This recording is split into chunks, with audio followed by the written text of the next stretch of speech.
मैं आऊंगा, डिबेट है 1.25 घंटे की है, मैं आपके पास जरूर आऊंगा।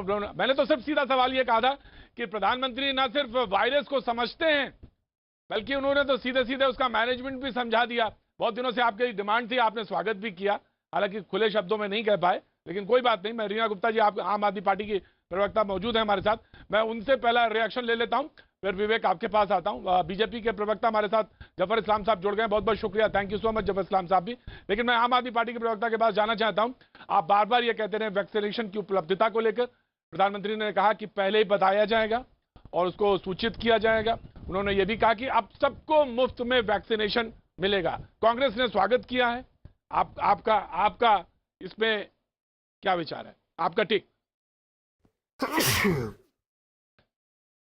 प्रधानमंत्री जी ने कहा है, ये इनको कम से कम 6 महीने पहले कह देना चाहिए।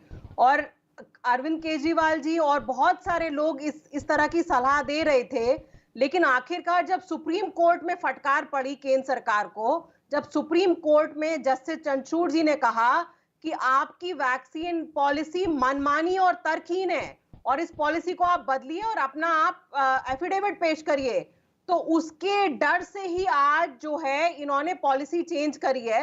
जो चेंज किया वो अच्छा चेंज है, लेकिन प्रतीक जी आप मुझे ये बताइए कि आज की तारीख में पूरे विश्व में वैक्सीन की इतनी कमी है, तो आपने अगर ये बोल भी दिया कि सेंट्रल गवर्नमेंट वैक्सीन प्रोक्योर करेगी, जो बड़े बड़े विदेश के और देश के निर्माता हैं उनका तो ऑलरेडी वो फॉरवर्ड कॉन्ट्रैक्ट साइन कर चुके हैं। यूरोप ने, जापान ने 2023, 2024 तक के कॉन्ट्रैक्ट साइन कर दिए। तो आज की तारीख में अगर केंद्र सरकार जाती भी है अंतरराष्ट्रीय मार्केट में, तो वैक्सीन की उपलब्धता ही नहीं है। तो सो के आज ये अच्छा उठ के कदम लिया है, लेकिन बहुत देर हो चुकी है, अब तक वैक्सीन की उपलब्धता बहुत ही कम है।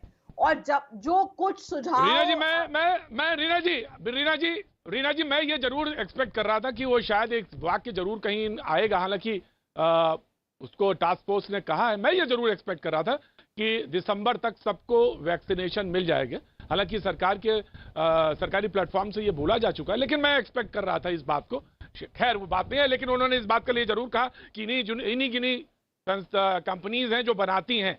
अब प्रोक्योरमेंट को लेकर सरकार ने कहा कि हम 100% देंगे, राज्यों को चिंता करने की जरूरत नहीं है। मैंने आपका टेक लिया, मैं आपके पास दोबारा आता हूं जी। मैं आता हूं विवेक आपके पास, मुस्कुराता हुआ चेहरा आपका। जहां तक कांग्रेस ने कहा कि राहुल गांधी ने सुझाव दिया था, रीना गुप्ता जी ने कहा कि केजरीवाल जी ने दिया था, आपके किस नेता ने सुझाव दिया था और प्रधानमंत्री जी ने उनका क्या सुझाव लिया या नहीं लिया, मैं जानना चाहता हूं। विवेक श्रीवास्तव जी, देखिए ऐसा था, राहुल गांधी जी ने तो फरवरी मार्च में ही बोला था कि भाई जो हमारी रिपोर्ट्स हैं और जो अन्य ऑपोजिशन लीडर्स हैं उन्होंने भी राहुल जी की बात का समर्थन किया था कि महामारी आ सकती है, खतरे का एक समय है और देश को सचेत हो जाना चाहिए। लेकिन अनफॉर्चुनेटली प्रधानमंत्री जी ने तवज्जो नहीं दिया। इन्होंने डिक्लेयर कर दिया हम तो विश्वगुरु हैं और कोरोना पे हम विजय प्राप्त कर चुके हैं। That is where the problem started. Chief secretary को इस बात की खबर थी, अब पता नहीं जो चीफ सेक्रेटरी थे उन्होंने प्रधानमंत्री को बताया, नहीं बताया, या चीफ सेक्रेटरी के बताने के बाद भी प्रधानमंत्री ने एक्शन नहीं लिया।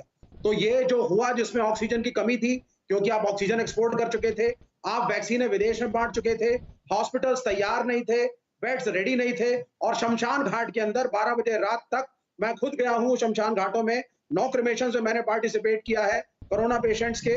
It was in a bad shape in the month of April. तो हम लोगों की तो यही मांग थी कि भाई ये प्रधानमंत्री हैंडल नहीं कर पाते हैं कुछ, ना नोटबंदी, ना जीएसटी, ना कोरोना, और 2.5 साल का अगर बीजेपी एनडीए का कार्यकाल है तो कृपा करके आप कोई दूसरे व्यक्ति को लाइए जो हैंडल कर सके या जिसको समझ हो कोरोना की।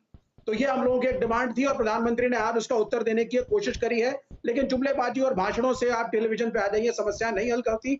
130 करोड़ हिंदुस्तानी है जिसमें शेड्यूल ट्राइब है, शेड्यूल कास्ट है, रिमोट एरियाज हैं। अरविंद केजरीवाल जी ने तो आज एक मॉडल बना के दिया, लेकिन दिल्ली छोटी है, डेंसिटी ऑफ पॉपुलेशन हाई है, तो अरविंद जी सक्सेसफुल हो सकते हैं कि हर पोलिंग बूथ के ऊपर